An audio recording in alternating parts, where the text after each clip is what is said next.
¿Acuerdo?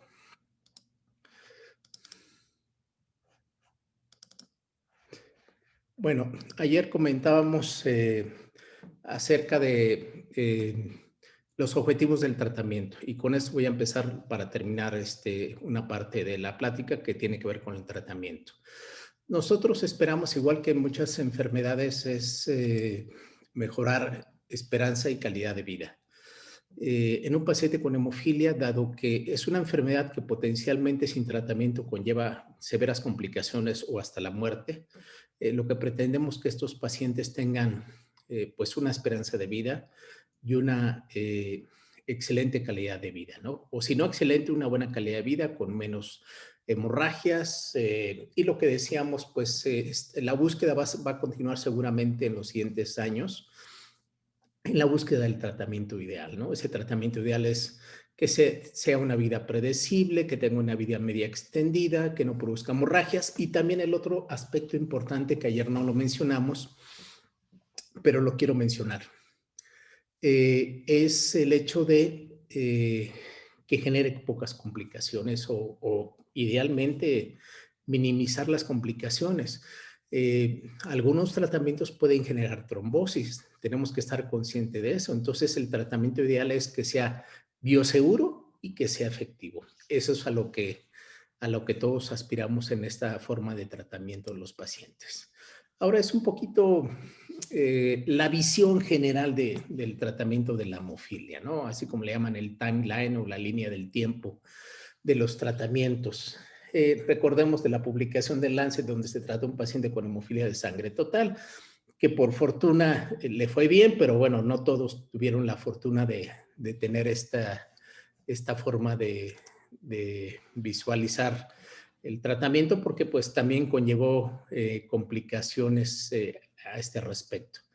Y bueno, seguramente ustedes van a ver a Rasputin, lo mencionábamos ayer. Si bien es cierto, pues uno puede atribuirle muchas situaciones, lo que es una realidad y está documentado históricamente, es que a Alexis sí le generaba mejoría algún tratamiento que él le hacía, básicamente pues hay muchos rumores que le hacía hipnosis, que le ponía la mano sobre el sitio de la hemorragia y le quitaba el dolor, le disminuía la hemorragia. Entonces, ustedes lo van a ver como pues es el primer gran hemofilólogo en ese aspecto, ¿no? Y bueno, pues se atribuyó a la deficiencia de un factor plasmático, surge después el tratamiento con plasma. Recordemos ayer que mencionamos la fracción de Kohn, importantemente al doctor Kohn le atribuimos esta fracción, que posteriormente en 1966 la doctora Judith Graham Paul elaboró la metodología para el desarrollo de poder obtener los crioprecipitados que pues actualmente sabemos que se obtienen en los bancos de sangre y que actualmente el uso de los crioprecipitados básicamente debe estar restringido para pacientes que tengan, por ejemplo, cuando no tengamos cantidad suficiente de fibrinógeno, que aunque en realidad ya hay concentrados de fibrinógeno, pues sabemos que los crioprecipitados tienen una concentración importante de fibrinógeno. El fibrinógeno cuando se precipita en el frío arrastra el factor 8 y el factor 8 arrastra el factor de von Willebrand, porque recordemos que van juntos, factor 8 y factor de von Willebrand. Eh, hay factor 13, hay fibronectina, hay ANAMS 13 también en los precipitados. Entonces, hay una, bueno, pues al final hay que considerar que es un hemocomponente, ¿no? Entonces, a ser un hemocomponente, pues vamos a tener muchas proteínas que encontramos en el plasma. Ahora, una mayor concentración porque al precipitarse en frío arrastra más y tenemos en este concentrado que le llamamos, este crioprecipitado, que es un concentrado de factor 8 von Willebrand y fibrinógeno en pequeñas cantidades, lo vamos a tener ahí. Y bueno, eso era el tratamiento de antaño que se hacía en los años 60, por supuesto, con los crioprecipitados. Esto permitió en el momento en que se permitió aislar al factor 8, pues vino el proceso de industrialización. En los años 70 se pudo leofilizar los concentrados de factor 8, particularmente después el factor 9, Y esto permitió, porque recuerden que en la época de los 60 los pacientes tenían que ir a ser tratados en, pues básicamente los centros estaban ligados a los bancos de sangre, porque pues prácticamente dependían de que hubiera plasma, de que hubiera precipitados. Entonces, esta parte es muy importante que lo consideremos y que lo tomemos en cuenta. Ahora, para considerarlo históricamente, ¿qué fue lo que sucedió? En el momento que se permite leofilizarlo, ¿no? Y claro, bueno, necesitaba estar refrigerado, a diferencia del plasma y de los críos, que necesitaba estar congelado. Entonces, el momento que ya son estos viales, donde viene el polvo, el liofilizado de factor 8, factor 9, pues esto permitió que estos concentrados, pues el paciente se lo pudiera llevar a su casa, a su domicilio. Y esto pues generó un cambio en el estilo de vida del paciente, ya no estar ligado, que cada vez que tenía una hemorragia había que acudir al hospital o al banco de sangre para que le pudieran transfundir. En el momento que se empieza a leofilizar, entonces recordemos que es un derivado del plasma, entonces a estos le llamamos hemoderivados, ¿no? Para que no lo confundamos, seguro para algunos ya lo tienen muy claro y qué bueno, pero quiero recordarlos que muchas veces, incluso hasta mis residentes, a los críos le llaman, fui por hemoderivados al banco. Le digo, pues, ¿qué fuiste por concentrados? ¿Fuiste por concentrados de albúmina, por inmunoglobulinas o fuiste por albúmina? Entonces, recordemos que son hemocomponentes y en el momento que llevan un proceso de industrialización son hemoderivados. Entonces, los concentrados de factor 8 y de factor 9 que han sido industrializados son hemoderivados. Entonces, una vez que se obtenían estos hemoderivados, pues prácticamente al paciente se le daba su concentrado y se iba a su casa. Entonces, el paciente en ese momento, en el mundo, aunque ya la doctora Nilsson, a finales de los 50, empezaba a usar profilaxis, que prácticamente en pocos centros en el mundo, prácticamente todos utilizaban el tratamiento que se le llama, y todavía al momento actual, para que quedemos claros con las pláticas que vienen, le llamamos tratamiento a demanda u oportuno. ¿A demanda a qué se refiere? Es decir, el paciente sangra, por ejemplo, yo tengo hemofilia, tengo un sangrado en una rodilla, me demanda que me ponga factor mi cuerpo, entonces yo me pongo el tratamiento. Se le llama eso tratamiento a demanda, es un tratamiento que existe hasta el momento actual, es decir, poner el medicamento después del sangrado. A diferencia de la profilaxis es prevención, es decir, antes de que sangre me lo pongo. Entonces, ¿cuándo voy a sangrar? No lo sé. Entonces, hay diferentes esquemas. Habitualmente al paciente se le pone, independientemente sangre o no, se le pone cada tercer día o 3 veces a la semana, depende del esquema de tratamiento, habitualmente un cálculo de 25 unidades por kilo de peso cada tercer día. Entonces, en ese momento únicamente existía el tratamiento a demanda. Entonces, el paciente lo tenía ya en su nevera, en su refrigerador. Entonces, el paciente hacía su cálculo, ¿no? Por ejemplo, tenía una hemartrosis. Habitualmente el cálculo establecido, que ahorita vamos a ver, tengo una hemartrosis, bueno, pues el paciente a lo mejor requiere que ese factor, el paciente, si es grave, tiene menos del 1% para lograr una adecuada hemostasia, pues a lo mejor una hemartrosis puede requerir habitualmente llevar el factor a 30 a 40%. Entonces, como sabemos que el factor 8 incrementa el 2% de actividad del plasma, entonces, bueno, si yo quiero llevar el factor a 40%, entonces le hacía un cálculo de 20 unidades por kilo. Y si el paciente pesaba 50 kilos, por ejemplo, entonces yo le decía 20 unidades por kilo, pesa 50 kilos, pues son 1000 unidades. Entonces, a lo mejor los viales vienen de 250, de 500 y de 1000. Entonces, a lo mejor le podría poner 2 viales de 500 unidades. Entonces, el paciente sangraba, se le administraba su concentrado y tan, ¿no? Esperando que en el transcurso de las siguientes horas mejorara. Hay que hacer una aclaración muy importante para todos.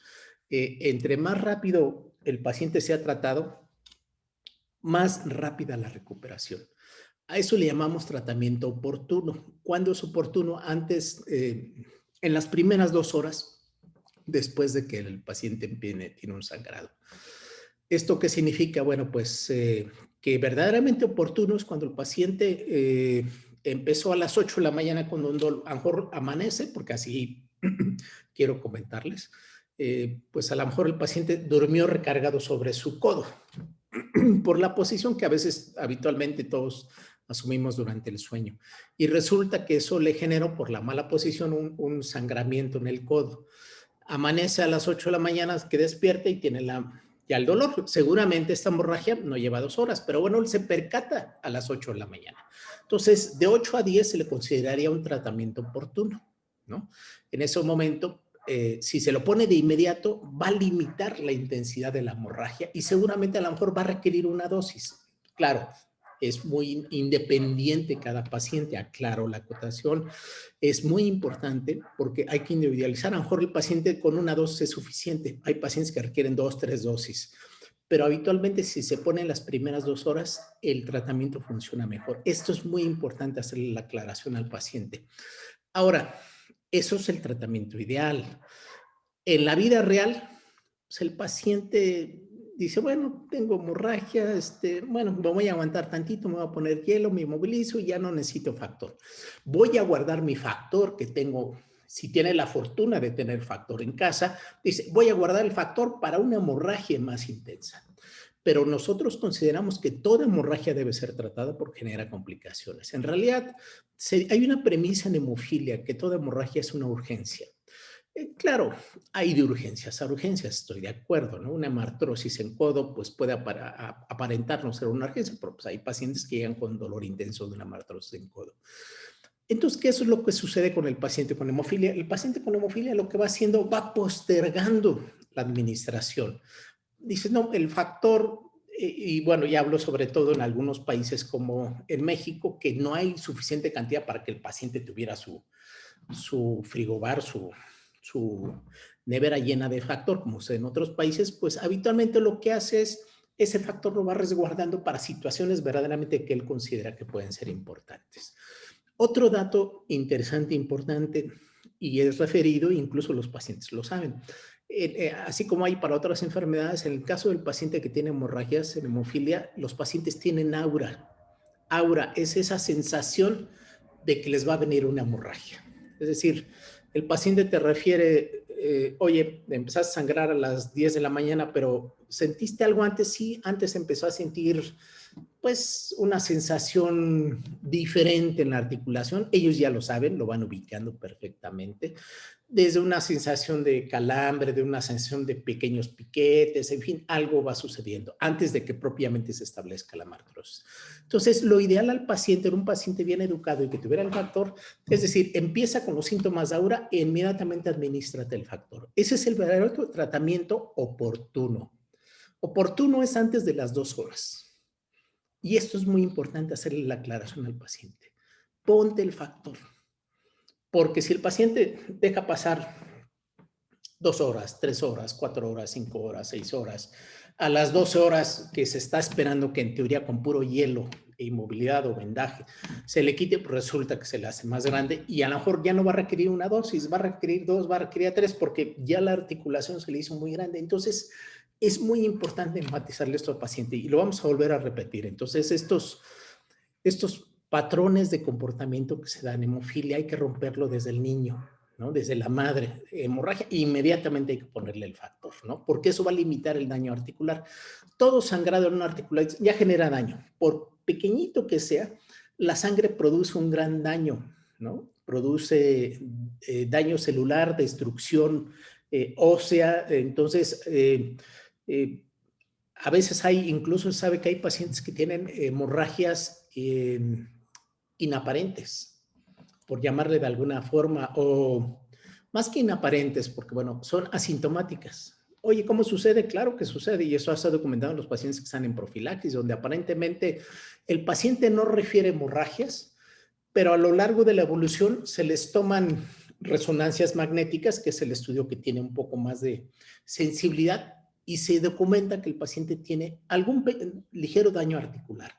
Y él puede decir, oye, es que nunca ha tenido sangrado, entonces sabe que hay microhemorragias en los pacientes con hemofilia. Entonces, si de por sí pueden haber hemorragias asintomáticas que generan daño, cuanto más una hemorragia articular. Entonces, bueno, En los 70s, pues esto permitió una mayor independencia al paciente con hemofilia, ¿no? El paciente se iba a su casa, era tratado, y voy muy ligado a otras coagulopatías, ¿no? También enfermedad de von Willebrand, porque en los 70s, cuando surgieron los concentrados de factor 8, eran concentrados de factor 8 que no tenían ningún proceso de de inactivación viral. Entonces eran concentrados que prácticamente se liofilizaban y tenían un chorro de von Willebrand. Entonces también servía para la enfermedad de von Willebrand, ¿no? Recordemos esto, que la forma nativa es tener factor 8 más von Willebrand, ¿no? Ahora, pues lamentablemente al ser un hemoderivado, un derivado de un producto humano, que es el plasma humano, de donadores, donde prácticamente estos concentrados a nivel industrial, pues se captaba miles de unidades de plasma para llenar toneles así como de cerveza, ¿no? De forma industrial, hasta cada tonel o cada lote son 10,000 litros de plasma. Entonces, imagínense la cantidad de donadores que se requiere, mínimo 40,000 donadores. Con un donador que salga positivo a algún bicho, se contamina todo el lote. Entonces, eso fue lo que sucedió. Se empezaron a contaminar los pacientes con primero virus de hepatitis B, lo que se conocía antes como virus no B, que después vino a ser el virus de hepatitis C y más otros virus. Y esto pues generó más contagios. O sea, permitió, lamentablemente tuvo ventajas, pero desventajas. Ahora, en los años 80, pues surgió, sabemos ustedes, pues otra gran pandemia, que fue la de SIDA. Y bueno, pues eso trajo que una gran cantidad de pacientes con hemofilia fueran contagiados por ser un derivado del plasma. Y pues muchos donadores antes recuerden, ¿no? O lean que pues no se hacían pruebas para la detección de virus, ¿no? Era raro el banco que tenía alguna metodología. Entonces, se hacía prueba de sífilis, se hacía nosotripo, pero no existía. Entonces, pues evidentemente se hacía pruebas, entonces pues muchos donadores estaban contagiados. Y recuerden que en México y en muchos países existían los donadores pagados. Siguen existiendo, pero bueno, son clandestinos, digamos, no están aprobados por la ley. Entonces, esto trajo que pues una gran cantidad de donadores estaban contagiados, incluso había muchos drogadictos, que iban a obtener dinero para las drogas, y esto trajo en el mundo pues un gran contagio. Ahora, tampoco todo es lúgubre. Si bien es cierto, hubo este episodio oscuro en los pacientes, pues trajo como ventaja que empezaran a existir metodologías para inactivar el virus. Primero existía el calentamiento y el virus de inmunodeficiencia humana, pues no resistía el calentamiento. Empezaron a surgir los métodos de pasteurización, el método de solvente detergente, y esto permitió mejorar la calidad de los concentrados. Es decir, no solamente se mataba este virus, sino se llegaba y se mataban otros virus, entre ellos incluyendo el virus de hepatitis. Entonces, eso trajo mayor seguridad en los concentrados. Se puede decir que en los años 90 contábamos ya concentrados de factor 8, factor 9 y otros hemoderivados que tenían ya un proceso de industrialización de inactivación viral. Que utilizaban, hay compañías que utilizan pasteurización, calor seco, solvente detergente, nanofiltración, y les daba una mayor bioseguridad a esos hemoderivados. Entonces, si bien es cierto, los concentrados de factores derivados de plasma seguían siendo de origen plasmático y por lo tanto el riesgo de contagio permanecía, evidentemente se sabía que era muy mínima el contagio por todos estos procesos. Más, sin embargo, sí hubieron contagios, ¿no? Quiero hacer la aclaración que algunas compañías, porque bueno, con que a veces se les fugara un donador y a veces los procesos fallaran, por algún motivo, ignoro cuál, algunas compañías en Italia hubieron contagios de hepatitis, entonces surgieron algunos accidentes, cada vez menos, pero bueno, sí surgieron contagios con concentrados de factores. Ahora ha mejorado muchísimo los concentrados. Se puede decir actualmente que el riesgo de contaminación o de contagio de alguna infección por los concentrados de factores de la coagulación de origen humano, plasmático, es más virtual. No podemos negar que estos métodos no inactivan, no matan a los priones. Entonces puede existir la posibilidad de infecciones. No existe riesgo cero con los hemoderivados de origen plasmático. Si alguien viene y le dice, es que esto no pasa nada, también estaríamos mintiendo. Si bien es cierto, el riesgo de contagio es mínimo, mínimo, no hay riesgo cero. Es decir, cero, cero, no hay. ¿Existe alguna posibilidad? Sí, ¿no? Por eso el debate de ayer, ¿no? Que bueno, el debate que les comentaba ayer, hay quien dice a los niños no hay que poner las primeras dosis plasmático, ¿no? Rico en von Willebrand, y hay quien dice no, desde que nace puro recombinante toda la vida, porque garantizo que en ningún momento va a tener la posibilidad de algún contagio y a largo plazo de poder desarrollar un Jakob-Creutzfeldt. Ahora, ustedes me preguntan a mí, mi posición personal, ¿no? Si yo tuviera un familiar, un hijo, bueno, ya un hijo, no, un nieto, con la probabilidad de que tuviera alguna deficiencia, porque bueno, recordemos que hay mutación de novo, nadie puede decir, es que a mí no me va a pasar. ¿Cuál sería mi opción? ¿No? Si yo tuviera que decidir, yo usaba puro recombinante. Oye, pero es que hay desarrollo de inhibidores. Bueno, esa es mi posición. Y esa posición es en el mundo. Ahora, pero si también alguien dice, no, es que yo he tenido pacientes con inhibidores y les va muy mal a los niños con inhibidores y yo prefiero darles productos plasmáticos ricos en fórmula, también es válido.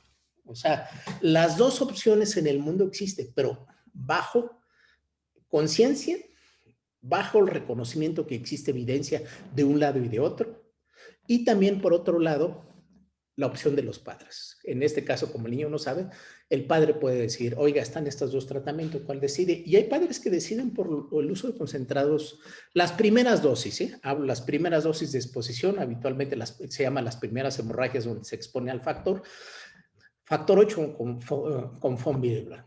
Está bien, las dos opciones son válidas. Surgieron los 90 recombinantes, primero concentrados de factor 8, que es el refacto, que se le llama el concentrado de factor 8 de primera generación. Actualmente se dice que están los de cuarta generación, pero en realidad siguen siendo de tercera generación, donde prácticamente ya no tienen contacto con ningún componente ni en los cultivos con células de origen humano. Entonces, y actualmente en la terapia génica se comentaba que en el 2020 íbamos a tener la terapia génica. Bueno, sí, efectivamente. Eh, los adelantos en terapia génica en factor 9, pero también en factor 8 por Biomarin, demostraron que los primeros pacientes tratados les iba muy bien, ¿no? El año pasado vieron algunos accidentes con terapia génica. La FDA, este organismo de Estados Unidos, no aprobó, dijo que se necesitaban más estudios, eso fue el año pasado, prácticamente en el 2020. Entonces, este dato de 2020, pues yo lo tendría que cambiar y poner 2025. Probablemente en el 2025 exista terapia génica. La FDA pidió a los laboratorios que extendieran los estudios para ver que a largo plazo no hubieran efectos adversos en este aspecto. Entonces, aquí faltaría incluso, que les voy a mencionar, otros tratamientos no sustitutivos que vamos a ver. Pero bueno, es un poco la línea del tiempo que ha existido en el tratamiento de la hemofilia. El mérito de la doctora Judith Graham Paul, pues por supuesto que es importante la manera de cómo se elaboran los crioprecipitados a través de los friomoles. Si ustedes han tenido oportunidad de trabajar en algún banco de sangre o ver cómo los obtienen, pues bueno, van a ver la metodología que existe y en este proceso garantizar que de un donador, de acuerdo a la, ¿cómo decirle? Iba a decir la norma, la reglamentación, ahorita me acuerdo el término, de la Asociación Americana de Bancos de Sangre, de la ABBB, se dice que un crioprecipitado excelentemente bien hecho puede tener entre 80 hasta 100, pero ya excelentemente bien desarrollado. Ahora, si el crioprecipitado no fue bien hecho, pues puede tener 60%, puede tener 50%, 40% o nada. Entonces va a depender, o sea, es operador dependiente de todo el proceso de obtención del plasma, la congelación rápida, la descongelación para obtener los críos y garantizar que una unidad de crioprecipitado que proviene de un donador hipotéticamente puede tener hasta 100 unidades. Entonces, imagínense un pacientito me llega hoy que requiriera hipotéticamente 1.500 unidades de factor 8.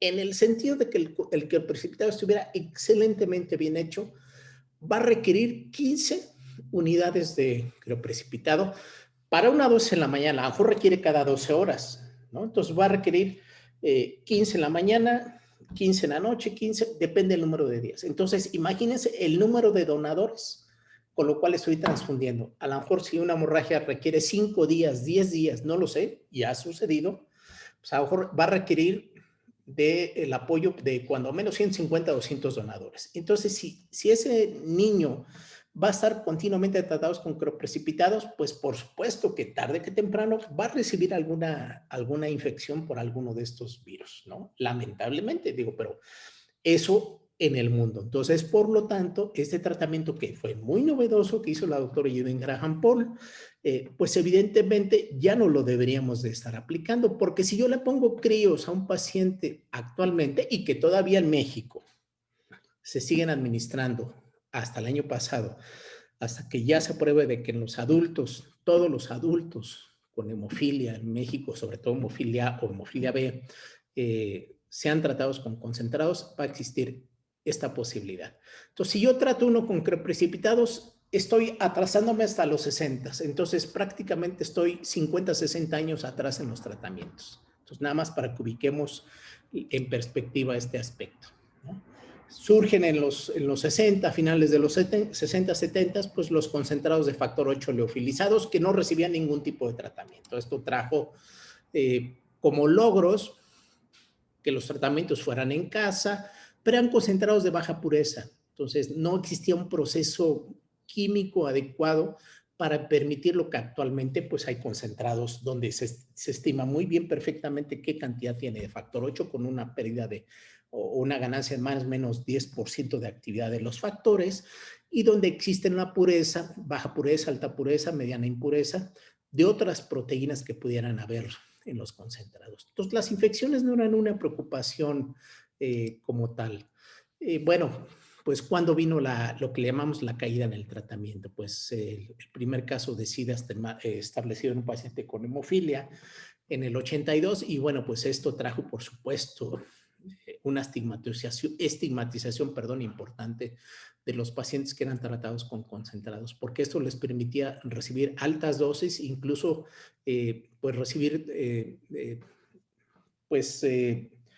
varios días. Incluso en su momento se vio que los pacientes que fueron tratados con precipitados y no con concentrados se contagiaron menos que los que recibían concentrados. Pero bueno, al final también hubo pacientes tratados con crioprecipitados, muchos de ellos que se contagiaron en los centros de hemofilia, una contagiadero. Recuerdo que en alguna época de mi vida que me tocaba tratar pacientes, llegaban más pacientes para tratarlos de las infecciones que propiamente de las hemorragias, cuando surgió la ZT, que vienen con procesos pulmonares, infecciosos, oculares, en fin, todo un hecatombe en aquel entonces en el tratamiento con los pacientes que estaban contagiados.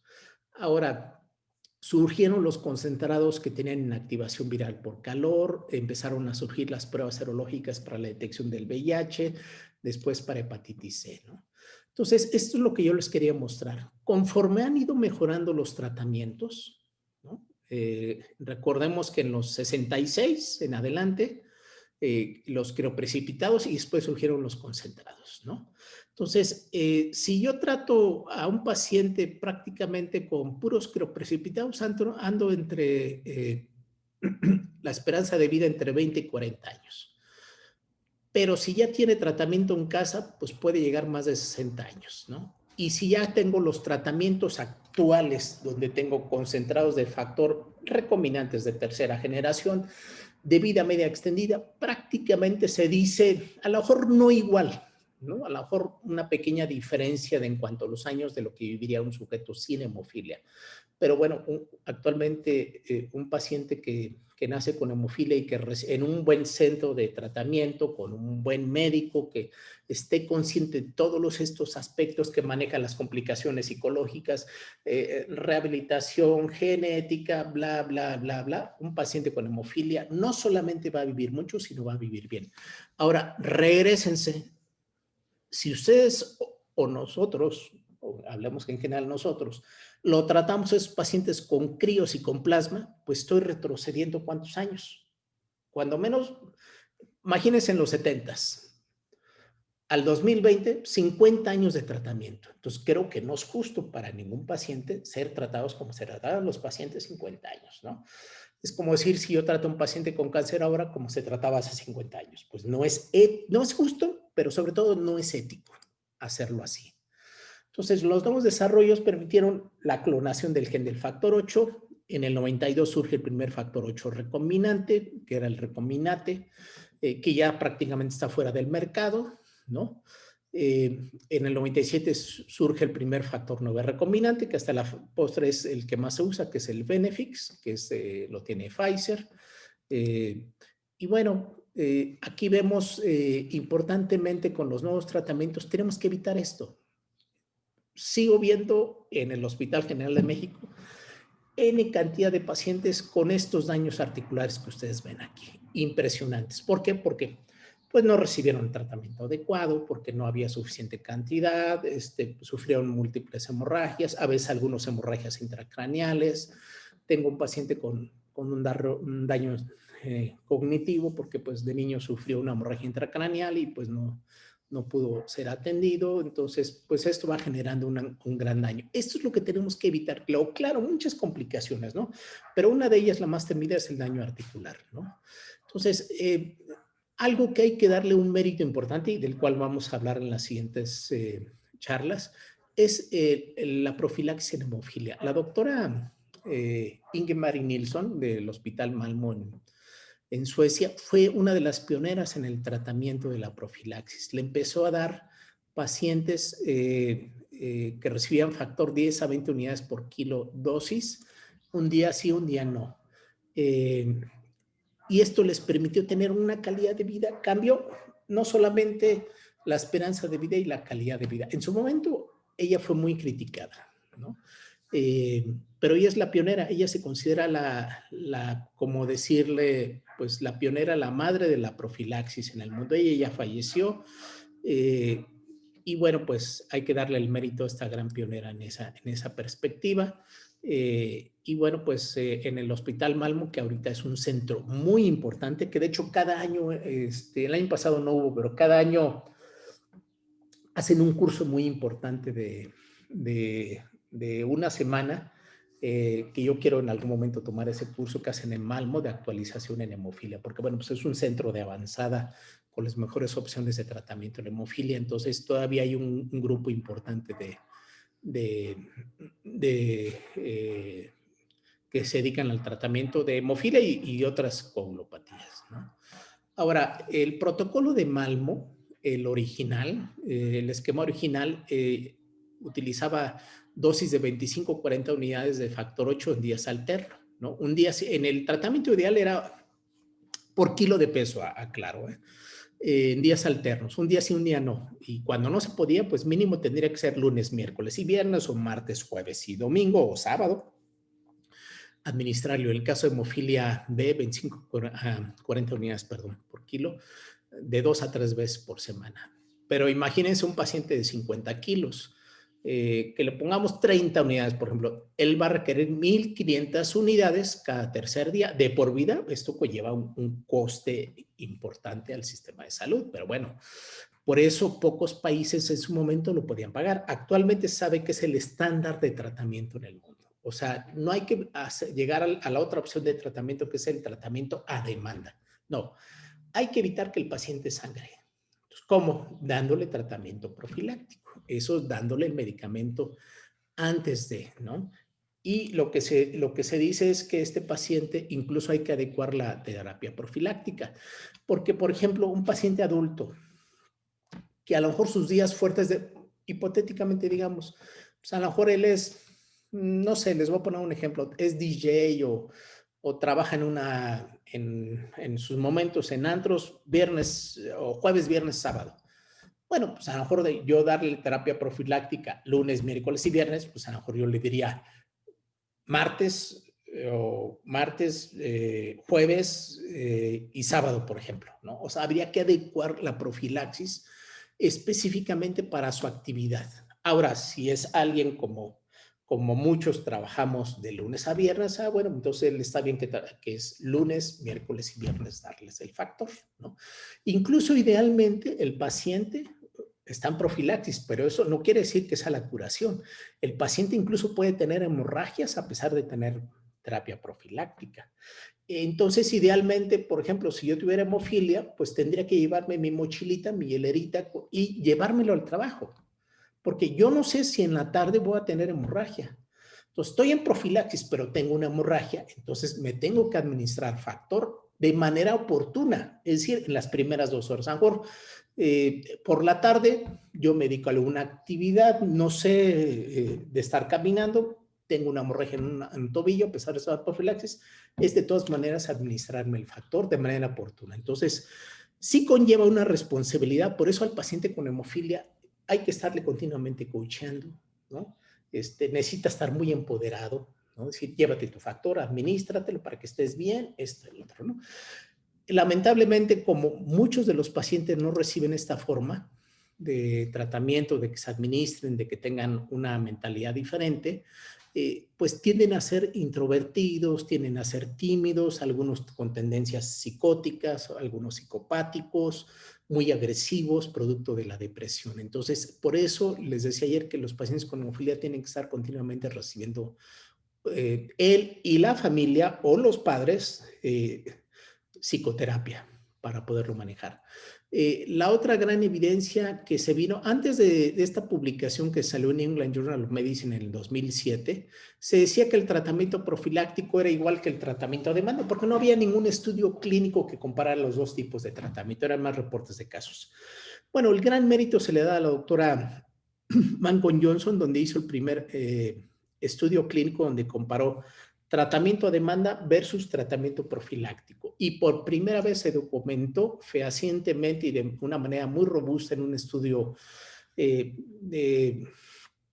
bien diseñado, documentó que el paciente que recibía profilaxis disminuye importantemente el daño articular. Entonces, el número de hemartrosis y el daño articular fue importante en los niños de menos de 7 años. Entonces, ¿qué es lo que sucede? ¿Qué es el tratamiento ideal actualmente? Entonces, ¿cuáles serían las conclusiones de esta primera parte? Integrarse en un centro de hemofilia el más cercano a su localidad. Bueno, serían condiciones ideales. Siempre estar cercano a un centro. ¿Qué es lo que hace un centro de hemofilia? No que tenga los mejores consultorios, las mejores oficinas, no. Lo que hace un centro de hemofilia es que haya un médico, puede ser un hematólogo pediatra, puede ser un hematólogo de adultos, que tenga el conocimiento, que le guste tratar, o bueno, si no te gusta, lo tienes que tratar, pero que los trates bien. Es decir, yo veo al paciente, pero mi paciente va a recibir el tratamiento adecuado, lo va a mandar a interconsultas con el ortopedista, interconsultas con el psicólogo, interconsultas con el ortopedista. No necesariamente es tenerlos a todos ahí, ¿no?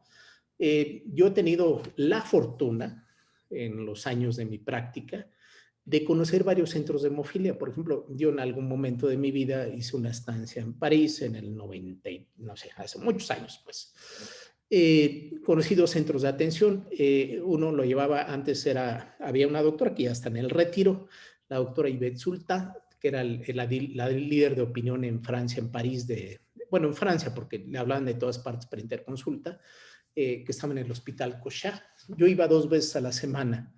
Y básicamente su centro de atención tenía su oficina y afuera de su oficina era un consultorio donde estaba la enfermera, había otros 2 médicos que atendían a los... Ese es el centro, y así se convirtió en uno de los centros más importantes de hemofilia de Europa. Le hablaban de Bélgica, le hablaban de Luxemburgo, algunas veces hasta escuché que le hablaban de Holanda, de toda Francia, le llegaban y le interconsultaban. Entonces, un centro de hemofilia no son las instalaciones, o sea, no es de que tengas Digo, si tienes una instalación excelente, pues tanto más mejor. Pero en realidad era un consultorio. O sea, tenía su oficina que además daba consulta, tenía un área de administración de factor y prácticamente es lo que hacía. Pero los trataba muy bien a los pacientes, ¿no? Los regaña, les ponía una santa regañiza. Entonces, en ese sentido, también tuve oportunidad de estar con la doctora Carol Casper, que también está en el retiro, en el Orthopedic Hospital de Los Ángeles. Ella sí tenía un centro de hemofilia, y sí, porque tenían un centro de hemofilia y junto al centro de hemofilia tienen un centro de atención de células falciformes, que tienen un problema ya también. Entonces, bueno, ahí sí era diferente la infraestructura, tenía 2 consultorios, tenía un centro de administración de factor grande, tenía un centro bonito, pero al final, ¿qué es lo que hacía la diferencia? Era la doctora. La doctora era un líder de opinión en el mundo, fue la que desarrolló la metodología de los inhibidores, y tenía la dentista que iba ahí, tenía el ortopedista, tenía el rehabilitador, tenía otro médico hematólogo, entonces, pero en realidad lo que sucede, bueno, y también tuve la oportunidad de conocer con Víctor Jiménez Yuste en el Hospital de la Paz en Madrid, un centro de atención, su centro de atención en hemofilia, bueno, y sí tiene una estructura diferente, tiene un laboratorio ahí mismo donde atienden a los pacientes, está la rehabilitadora que tiene ultrasonido, entonces, pero finalmente lo que influye es el médico. Y tener un excelente laboratorio es algo importantísimo. O sea, un centro de hemofilia, puedes tener la parte médica, y no digo que sea cosa menor, es muy importante, pero es importante tener un laboratorio, porque yo no lo necesito para el diagnóstico, lo necesito para hacer la recuperación de factor 8, ¿no? Yo necesito saber que la profilaxis le está sirviendo, pues le hago los estudios de ahora, pues está muy de moda, necesarios más que es una moda, la farmacocinética, ¿no? Estarle midiendo determinaciones de factor 8 o de factor 9 para ver cómo es la recuperación y saber si ese paciente requiere más dosis, menos dosis, bla, bla, bla, etc. O continuamente estar haciendo inhibidores, si está con concentrados de factor 7 recombinante, si está con complejo protromínico, si está con emicizumab. Entonces, pues requiero a lo mejor hacerles tromboelastografía o hacerles determinación con factor 8 que no es de origen humano. Entonces, esto es un cambio importante en las formas de tratamiento que requerimos un laboratorio. Entonces, el químico o biólogo o el personal del laboratorio, el tecnólogo, como se le quiera llamar, comprometido, que ayude a hacer un excelente diagnóstico es importante. El tener un laboratorio es la piedra angular, porque a veces uno como clínico, pues a veces se siente que uno maneja todo, ¿no? Y a veces mando pruebas al laboratorio y un buen químico te dice, oye, doctor, encontré esto y no le pediste eso. Ah, chin, se me pasó. Entonces, es hacer un equipo, no es decir, yo identifico tus errores, no, al contrario. Yo recuerdo que tenía antes una, no porque la que esté ahora también es excelente en el hospital, pero pues yo me equivocaba. Dice, oye, doctor, le pides esto, pero pues si le pides esto, ¿por qué no le pides esto otro? Ah, bueno, pues sí, él dice, me pasó. Entonces ya iba y se lo determinaba, ¿no? Entonces, de eso se trata, no me ayuda a mí, ayuda al diagnóstico del paciente. Oye, pues le estás pidiendo esto, pero no le pediste esto y el paciente recibió ayer factor, le digo, de todas maneras, tómaselo, ¿no? Entonces, eso es un equipo. Entonces, y esto a mí me gustó mucho con el caso de Víctor Jiménez Yuste de Madrid, en el Hospital de la Paz, en la misma área de hematología, donde, bueno, está el área de hematología, para al lado tiene su centro de hemofilia, en el mismo centro donde está el consultorio, de rehabilitación y un cubículo, ahí tiene el laboratorio. O sea, me hizo excelente, dices, porque bueno, pues doy consulta, prácticamente ahí está el laboratorio, estoy viendo cómo corre la trombolastografía, entonces, eso es muy importante, ¿no? El centro de hemofilia gira alrededor médico, pero es muy importante. Yo puedo tener las mejores instalaciones, pero si no tengo factor, mucho gusto de que tenga los mejores médicos, que tenga las mejores instalaciones. ¿De qué me sirve un centro si no tengo factor? Pues el paciente no va a ir, dice, o sea, ¿qué voy? Nada más para que me revisen y venga 6 meses y cuando tengo sangrado no hay nada. Entonces, recordemos, el tratamiento integral incluye tener el tratamiento sustitutivo o las terapias nuevas que no son sustitutivas. Recibir, obviamente, ya actualmente el paciente tiene que valorarse si recibe profilaxis primaria o secundaria. Ahora que el paciente no es candidato por X o Y razón, bueno, puede existir también el tratamiento a demanda, es un tratamiento que existe actualmente, ¿no? Y tener concentrados de factor, de todos, tener recombinantes, tener una variedad de diferentes de factores ricos en von Willebrand, medianamente de cantidad de von Willebrand. Vacunarse, ejercicios, dieta balanceada, bla, bla, bla, toda una serie de situaciones. ¿Qué hacer a este respecto? ¿De acuerdo?